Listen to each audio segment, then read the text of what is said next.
I come from Chuka University. I'm a law student headed to fourth year. And Your Excellency, thank you for laying the background. And Your Excellency, we have seen the principles that you're coming from. But Your Excellency, in the 5,300 students that Chuka University has called so far, there is a concern of loans and interest. Your Excellency, loans and interest are at the core of this particular model and are at the core of the concern of these particular students. Your Excellency, I was just looking at the statistics, just to be factual in nature, and I was seeing that by 2023, we had around 120,000 defaulters. That's an estimate of 8.5 billion shillings due to these loans and interest. When I was looking at the statistics, in the United States of America, we had a debt crisis of around 1.6 trillion US dollars and 48 million defaulters. So Your Excellency, the point of concern is, can these loans be made as grants? That's number one, Your Excellency. And why isn't that the case? Because you've already said that you can't make them grants and you can't make them scholarships. So number two, Your Excellency, can we increase the grace period for the repayment of these particular loans? Or number three, Your Excellency, can we reduce the interest at which we pay these particular loans? Your Excellency, that's part of what we discussed in our small baraza, and we hope your indulgence in that particular matter. Thank you so much. Thank you, Mushanga. Maybe I can take another two so that I can answer them. Do we take it from the same side, or maybe we can try another side here? Your Excellency, I'm Newton Kipleting Lagat, the President Cooperative University of Kenya. I've got one serious problem that it's really affecting the public universities' diploma students. They've been denied scholarship, they've been denied HEF, that is higher education funds, and to add on that, they do not qualify for help. That means they are going to educate themselves when taking their diplomas. It does not end there. When they graduate from diploma, they transit to degree. For you to qualify for scholarship or HEF, you must have transited from high school or secondary school to a campus through COOPS. Diploma students are not in COOPS. They've already gone. So that means you've educated yourself in your diploma. You're again going to educate yourself when taking your degree. The new funding model has not addressed that. Thank you.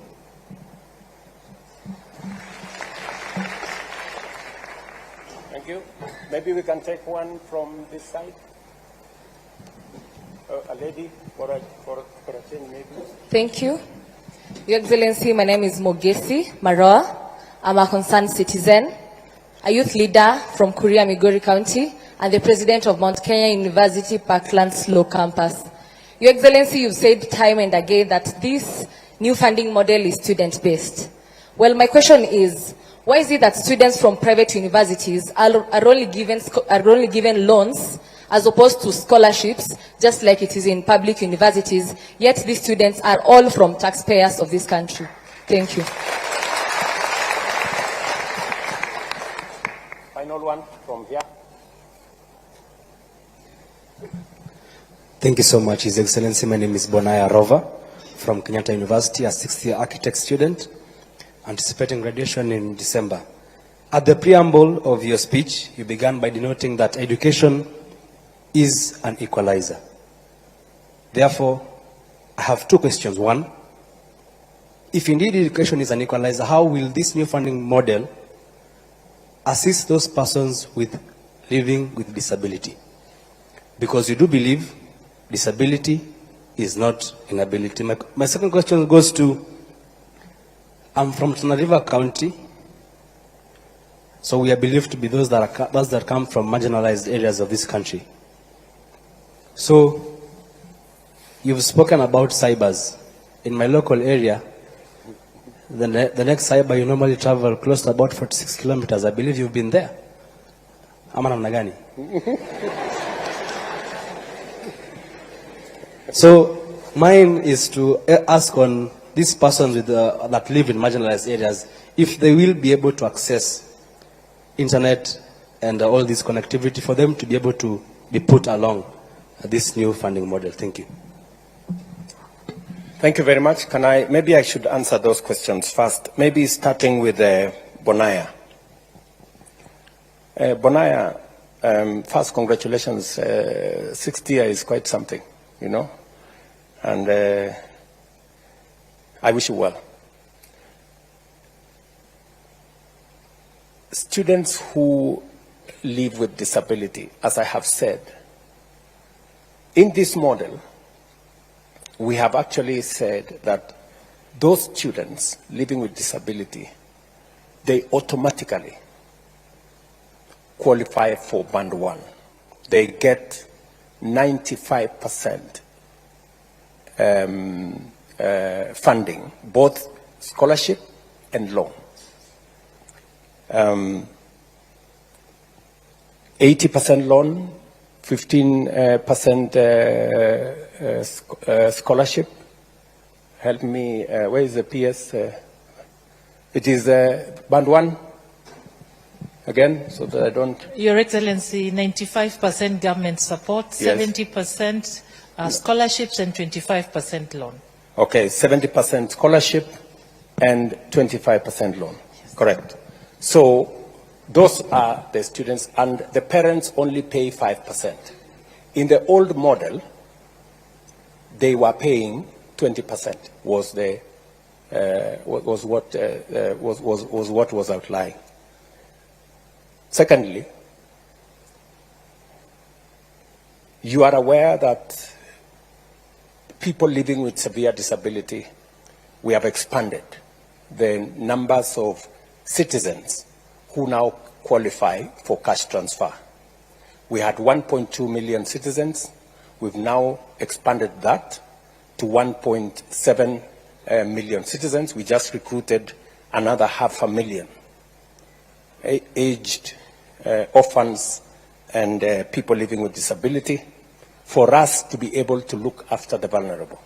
Because as a society, we have to look out for the people who are vulnerable, especially those who live with disability.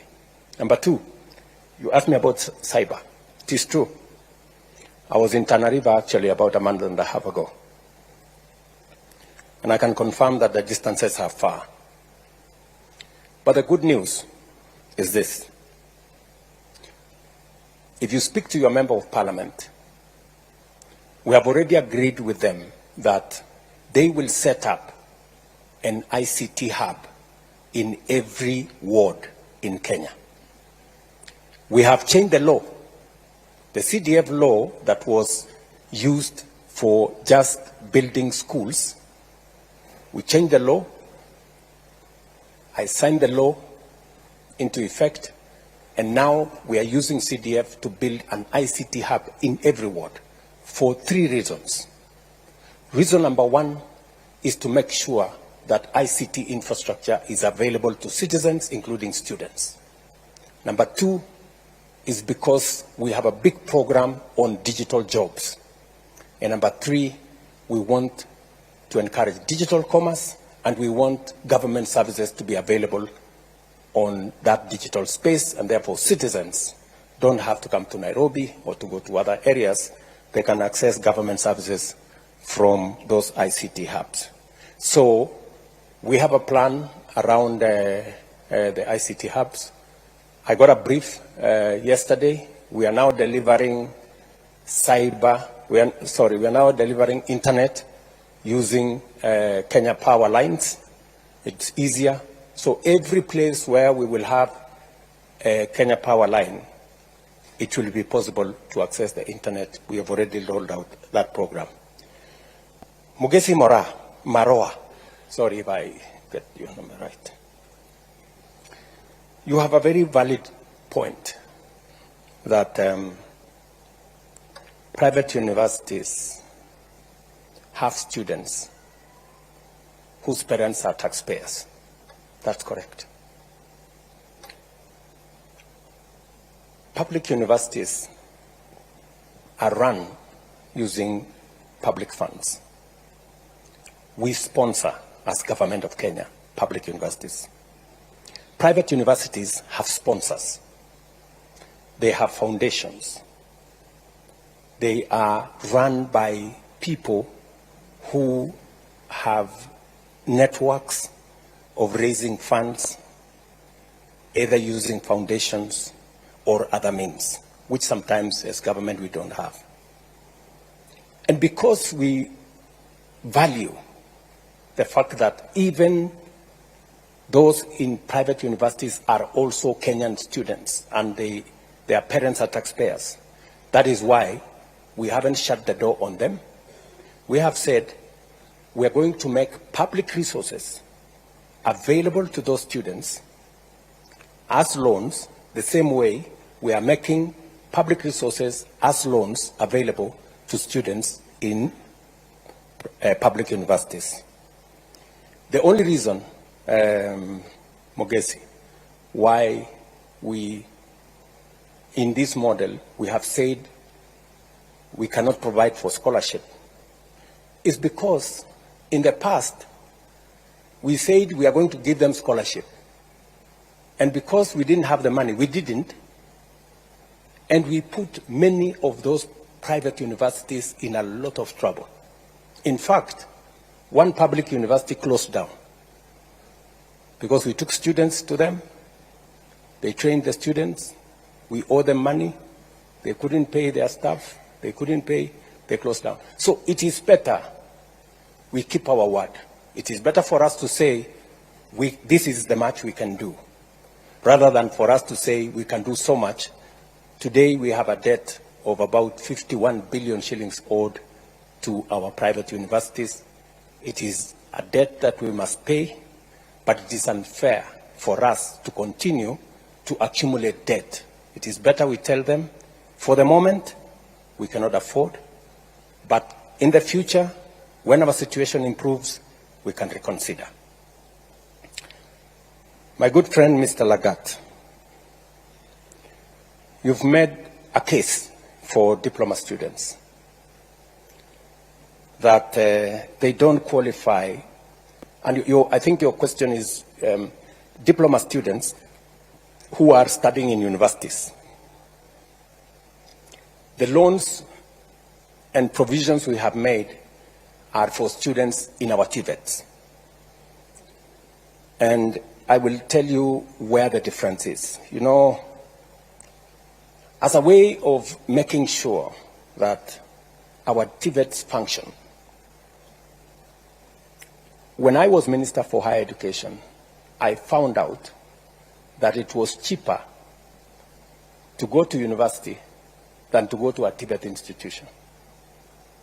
That was the case. Because we didn't consider properly TVETs. And it is one challenge I had to deal with. Because for a very long time, as a country, we considered TVET as a place for students who are failures, for lack of a better word. And that was a very wrong classification. And that is why when I became Minister for Higher Education, I brought a very big conversation. In fact, it was a very controversial conversation. I remember one Vice Chancellor of Moi University, then Professor Ogot, saying that the minister is causing confusion because this TVET thing is not the thing to do. But the reality is, whether you go to Germany, whether you go to Australia, many of their students go to TVET institutions. There is a lot of value in us balancing our education between knowledge on one end and competence and skills on another end. And therefore, it is the reason why I pushed very hard. When I was minister in 2009, 2010, there were only maybe 20,000 students in our TVETs. I started the first 30 TVET institutions. Today, I am very happy that we have 720,000 students in Tibet from 20,000. And we have made huge progress. And we have closed many skills gap that existed. So I quite agree with you that we must not discriminate.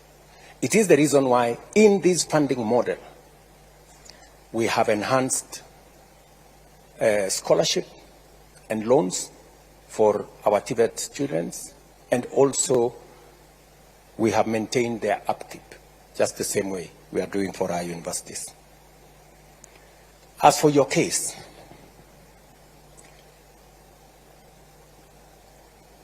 when universities are being considered, they are being considered to provide university degrees. We were trying to discourage universities from also doubling up and doing diploma courses, because there are many institutions now. We have close to 250 TVET institutions that can offer diploma courses. But the saving grace is that if you are a diploma student and you join a university after your diploma, you join as a second year, I think, you qualify for Higher Education Loans Board from there. And those are the instructions that we have given to the Higher Education Loans Board. Can we have a confirmation from you, gentlemen, that that is the case? I want you to answer that, gentleman. That is the case, Your Excellency. They are funded like any other student. When they join university for degrees. Yes.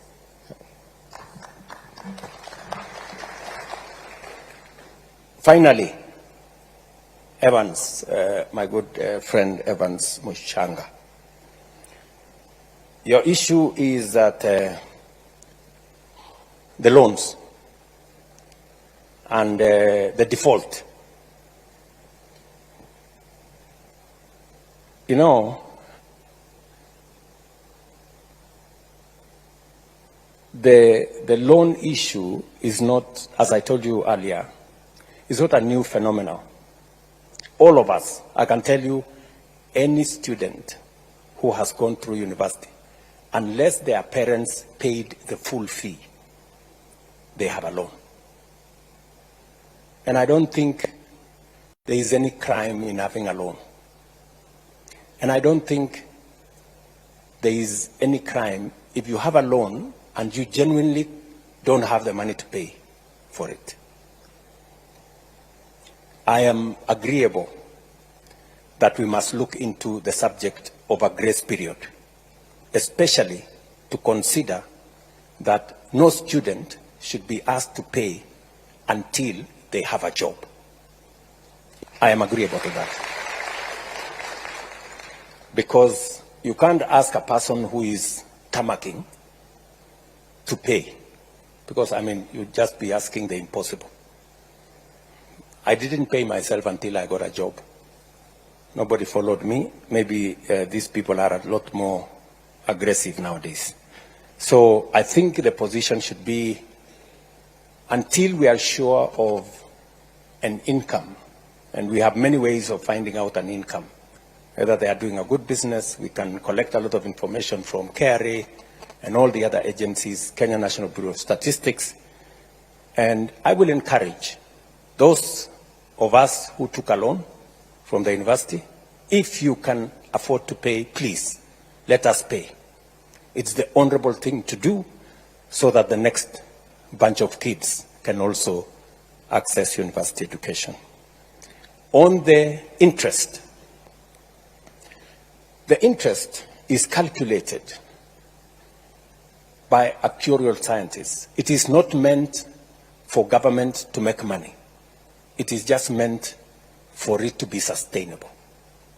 That by the time you're paying, if you had been given 5 shillings, it is still 5 shillings that you pay. I don't know whether that is the correct position. Again, Higher Education Loans Board, you are the people who calculate the interest. Can we lower the interest, or you want us to take it up? Your Excellency, we did a study in 2015 called the NFAC study. And that study showed that for any 100 bob we are lending out, we are recovering 48 shillings only. Now, if that continues, in about 30 years, that fund will not be there. So, although we are charging 4%, and you know the inflation is about 8%, so we are losing the money on a daily basis. So, the consideration to increase may be considered maybe after this cohort of new funding model complete their course in the next 5 years, maybe. I don't think that's very good news. So I think we keep the interest the way it is. He wanted a lower interest. He didn't want a higher interest. You are talking about. So I think the interest at the moment is not sustainable. But let's keep it there as we figure out what to do next. I will take another bunch of questions. Where do we start this way?